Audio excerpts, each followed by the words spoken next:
Hi hello வணக்கங்க எல்லாருக்கும். எல்லாம் நல்லா இருக்கிறீங்களா? இன்றைக்கி நம்ம ரேணுகா வீட்டு சமையலில் ராகி மாவு வச்சு ஓலை முறுக்கு தாங்க செய்ய போகிறோம். அதுக்கு ராகி மாவு வந்து 1 கப் எடுத்துக்கலாங்க.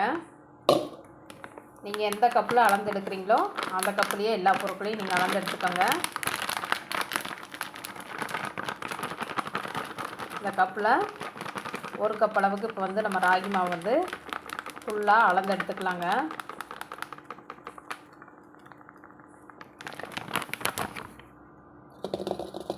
பாருங்க, 1 கப்பு நிறையா நான் வந்து ராகி மாவு எடுத்துருக்குறேங்க. இதுக்கு இதில் சேர்த்துட்டு 1/2 கப்புக்கு வந்து கடல மாவு வந்து எடுத்துக்கலாங்க. நம்ம ராகி மாவு வந்து தனியாக சேர்த்துனோம்னா நம்ம அது பிடிப்புத்தன்மை இருக்காதுங்க. அதனால் உதிரி உதிரியாக போயிருங்க. அதனால் இதெல்லாம் சேர்த்து செஞ்சோம்னா தான் நல்லா டேஸ்ட்டாக நல்லா வருங்க. 1/2 கப் அளவுக்கு கடல மாவு வந்து சேர்த்துக்கலாங்க. இப்போ அதே அளவுக்கு 1/2 கப் அளவுக்கு அரிசி மாவு வந்து பச்சரிசி மாவு வந்து சேர்த்துக்கலாங்க. இப்போது இதில் நெய் இல்லைன்னா வெண்ணெய் வந்து ஒரு 2 ஸ்பூன் அளவுக்கு நம்ம சேர்த்துக்கலாங்க. கூடவே காரத்துக்கேற்ப சில்லி ஃப்ளேக்ஸ் வந்து நான் வந்து சேர்த்துக்கிறேங்க. ஒரு ஸ்பூன் அளவுக்கு நான் வந்து சேர்த்துக்கிறேங்க. கருப்பு எள்ளு வந்து சுத்தம் பண்ணி கழுவி காய வச்சு எடுத்து வச்சுக்கிறேங்க. அது 1 ஸ்பூன் சேர்த்துக்கலாங்க. வெள்ளை எள்ளு எது வேணாலும் நீங்கள் சேர்த்துக்கலாங்க, உங்கள் விருப்பம் போல். சுவைக்கு ஏற்ப உப்பு சேர்த்துக்கலாங்க. கொஞ்சமாக ஒரு 1/4 ஸ்பூன் அளவுக்கு வந்து ஓமத்தை எடுத்துகிட்டு நல்லா நசுக்கிட்டு சேர்த்துக்கோங்க. அப்போ தான் நல்லா வாசமாக இருக்குங்க. நல்லா இது போல் நசுக்கிட்டு சேர்த்துட்டு எல்லாத்தையும் கலந்து விட்டு நம்ம ஃபஸ்ட்டு ட்ரையாக ஒரு தடவை பிசைஞ்சு விட்டுக்கலாங்க. இது போல் எல்லாத்தையும் ஈவனாக கலந்து வர மாதிரி நம்ம வந்து நல்லா அந்த நெய்யெல்லாம் எல்லா இடத்துலையும் படும்படி நம்ம வந்து பிசைஞ்சு விட்டுக்கலாங்க. கொஞ்சமாக பெருங்காயத்தூள் வந்து சேர்த்துக்கோங்க.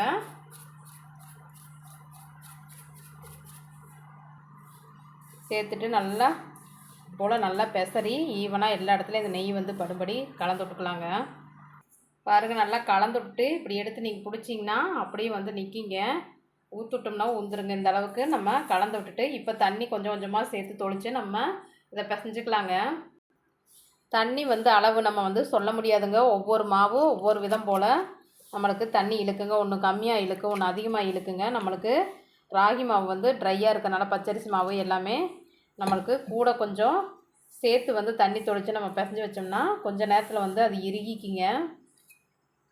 நம்ம முறுக்கு புளி இருக்குது ஃப்ரீயாக வர அளவுக்கு வந்து நம்ம தண்ணி தொளித்து கொஞ்சம் கொஞ்சமாக இது போல் கலந்து விட்டு பிசைஞ்சிக்கலாங்க. பிசைஞ்சிட்டு மாவு எந்த பதத்தில் இருக்கணும் அப்படிங்கிறத நான் காட்டுறேங்க. பாருங்கள், இந்த அளவுக்கு வந்து மாவு உருட்டி பிசைஞ்சிக்கணுங்க. நம்ம சப்பாத்தி மாவு போல் இது போல் இந்த பதத்துக்கு நம்ம வந்து பிசைஞ்சாத்தான் முறுக்குழக்கில் வந்து புளியருக்கு வந்து கரெக்டாக வருங்க. இது இன்னுமே நம்மளுக்கு கொஞ்சம் ஊறுறப்ப வந்து ஒரு 5 நிமிஷம் இருந்துச்சுன்னா நம்ம சுட சுட இறுக்கிங்க மாவு. அதனால் இந்த அளவுக்கு கொலன்னு வந்து இருக்கணுங்க. நல்லா அப்படியே உருட்டி பிசைஞ்சுக்கணுங்க. எனக்கு உப்பு காரம் எல்லாமே கரெக்டாக இருக்குங்க. பாருங்கள், முறுக்குழக்கு எடுத்துகிட்டு இது போல் ஓலை முறுக்கு சுற்றுற தட்டை நம்ம சேர்த்துட்டு சுற்றிக்கலாங்க. ஃபிட் பண்ணிவிட்டு இதில் நம்ம பாருங்கள் இது போல் ஃபிட் பண்ணிவிட்டு இதில் ஒரு உருண்டை மாவு எடுத்து வச்சு நம்மளுக்கு புதியறதுக்கு வந்து கரெக்டாக வருதா அப்படின்னு சொல்லிட்டு டெஸ்ட் பண்ணிக்கலாங்க. பாருங்கள், இது போல் உருட்டிட்டு கையில் வந்து ஒட்டாதுங்க. நம்மளுக்கு மாவு இந்த பதத்தில் இருந்துச்சுன்னா போதுங்க. நம்ம உள்ளே சேர்த்துட்டு புளிஞ்சு பார்க்கலாங்க. புளியிருக்கும் ஈஸியாக இருக்கணுங்க. அதே போல் கட் ஆகாமல் இது போல் நம்மளுக்கு விழுந்தால் கரெக்டாக வருங்க மாவு. இப்போ அடுப்பில் ஒரு வானொலி வச்சுட்டு எண்ணெய் காய வச்சுக்கலாங்க. எண்ணெய் ஊற்றி வச்சுக்கிறேங்க. எண்ணெய் காயிட்டுங்க. இப்போ எண்ணெய் நல்லா நம்மளுக்கு காஞ்சு நல்லா அந்த கொதிக்கிற ஸ்டேஜுக்கு முன்னாடி புகை போகிற ஸ்டேஜுக்கு முன்னாடி நல்லா எண்ணெய் வந்து காஞ்சிருக்குங்க. இப்போ நம்ம வந்து இதில் புளிஞ்சு விட்டுக்கலாங்க. இது போல்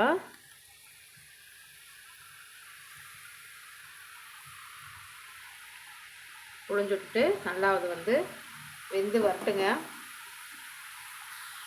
இது வந்து நுரை இடங்குற வரைக்கும் ஒரு சைடு நல்லா வேகட்டுங்க. அதுக்கப்புறம் நுரை இடங்குற பின்னாடி நம்ம திருப்பி போட்டுக்கலாங்க ஓரளவுக்கு.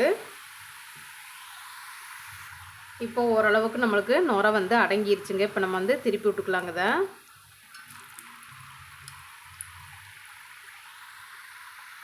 இந்த சைடும் நல்லா நம்மளுக்கு நுரை அடங்குற வரைக்கும் நல்லா வெந்து வரட்டுங்க. பாருங்கள், சுத்தமாக நம்மளுக்கு நுரை அடங்கி வந்துருச்சுங்க. இப்போ வந்து எடுத்துக்கலாங்க. அதிகம் நம்ம விட்டோம்னா ராகி மாவுங்கிறனால கசப்படிக்குங்க. அதனால் கரெக்டாக அந்த நுரை அடங்குனது நம்ம வந்து எண்ணெயை வடிச்சிட்டு எடுத்துக்கணுங்க. எடுத்து நம்ம ஒரு பாத்திரத்தில் சேர்த்துக்கலாங்க. சூடு ஆறட்டுங்க. திருப்பி இது போலயே நம்ம சுற்றி விட்டுக்கலாங்க. அது வேகறக்குள்ளேயே நம்ம வந்து உலக்கில் மாவு எடுத்து வச்சிட்டோம்னா திருப்பி நம்ம அது போலயே சுற்றி விட்டுக்கலாங்க. ரொம்ப ரொம்ப ஈஸியாக சிம்பிளாக அந்த காலத்துல எல்லாம் இது போல் சிறுதானியங்களில் தான் வந்து முறுக்கு எல்லாமே செய்வாங்க. ரொம்ப டேஸ்ட்டாக, உடம்புக்கு ரொம்ப ஆரோக்கியமாக இருக்குங்க. எலும்புகளுக்கெல்லாம் வலுவு ஊட்டக்கூடியதுங்க ராகி மாவு. நாம் இப்போ ஃபாஸ்ட் ஃபுட் ஐட்டங்க ரொம்ப அதிகமாக வந்து வெளியே வந்து ஸ்நாக்ஸ்லாம் வாங்கி சாப்பிட்றனால தான் உடம்புக்கு வந்து ரொம்ப நோய் எதிர்ப்பு சக்தி இல்லாமல் போகுதுங்க. இது போல் நம்ம வீட்லேயே வந்து கம்பு மாவில், ராகி மாவில், கம்பு மாவில் ஏற்கனவே வந்து நம்ம முறுக்கு சுடுறது வந்து போட்டிருக்குறோங்க. இது போலையில் நம்ம சிறுதானியங்களில் வந்து செஞ்சு சாப்பிட்டோன்னா ரொம்ப ரொம்ப உடம்புக்கு ரொம்ப ஹெல்த்தியாக இருக்குங்க. குழந்தைகளுக்கு, பெரியவங்களுக்கு எல்லாமே ஈவினிங் ஸ்நாக்ஸாக வந்து நம்ம அதை கொடுக்கலாங்க. பண்டிகை நாட்கள்லேயும் நம்ம எந்த பண்டிகை, தீபாவளி, ஆடி பண்டிகை, எந்த பண்டிகை நாட்கள் வந்தாலும் அந்த நாட்களையும் நம்ம வந்து இது செஞ்சு கொடுக்கலாங்க. ஸ்பெஷலாக பொங்கலுக்கு எந்த டைமில் வேணால் நம்ம செய்யலாங்க. இப்போ தான் செய்யணும் அப்படிங்கிறதுல எதுவுமே கிடையாதுங்க. எந்த டைமில் நம்ம செய்யணும்னு நினைக்கிறோமோ அந்த டயத்தில் வந்து நாம் வந்து செஞ்சு கொடுக்கலாங்க.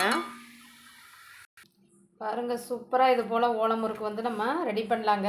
ஈஸியாக டக்குன்னு வீட்லேயே நம்ம எவ்வளோ ஆரோக்கியமாக வந்து ஓலை முறுக்கு வந்து செய்யலாங்க. நல்லா மொறுமொறுன்னு பாருங்கள், சூப்பராக அதிக எண்ணெய் இல்லாமல் நான் சொல்கிற பதத்தில் வந்து மாவு பக்குவமாக செஞ்சிங்கன்னா இது போல் நல்லா பொறுன்னு பாருங்கள், எவ்வளோ சாஃப்டாக பொறுன்னு மொறுமொறுன்னு முறுக்கு வந்து ரெடி ஆயிடுச்சுங்க. பாருங்கள், எண்ணெயே இல்லாமல் எப்படி இருக்குது அப்படின்னு சொல்லிட்டு. இது போல் பச்சையாக கருவேப்பிலை வந்து எண்ணெயில் சேர்த்துட்டு மேலே தூவி கொடுத்தா குழந்தைகளுக்கு இன்னுமே அட்ராக்ஷனாக, கவர்ச்சியாக, சாப்பிட்றதுக்கு ஈர்க்கிற போல் இருக்குங்க. கருவேப்பிலையும் நல்லா இரும்பு சத்து கொட்டதுங்க. கால்சியம், அயன் எல்லாமே இருக்குங்க. நம்மளுக்கு ராகி மாவுலையும் இருக்குங்க. இது போலயே நீங்களும் உங்கள் வீட்டில் செஞ்சு சாப்பிட்டு பார்த்துட்டு குழந்தைகளுக்கு கொடுத்துட்டு எப்படி இருந்துச்சு அப்படின்னு சொல்லிட்டு கமெண்ட் பண்ணுங்கள், லைக் பண்ணுங்கள், ஷேர் பண்ணுங்கள், சப்ஸ்கிரைப் பண்ணுங்கள். பிடிச்சிருந்துச்சின்னா தொடர்ந்து ரேணுகா வீட்டு சமையலுக்கு சப்போர்ட் பண்ணுங்கள். பாருங்கள், இது போல் செஞ்சு சாப்பிட்டு பார்த்து எப்படி இருந்துச்சுன்னு லைக் பண்ணுங்கள். நன்றிங்க. நாளைக்கு இன்னொரு சமையலில் நாம் சந்திக்கலாங்க.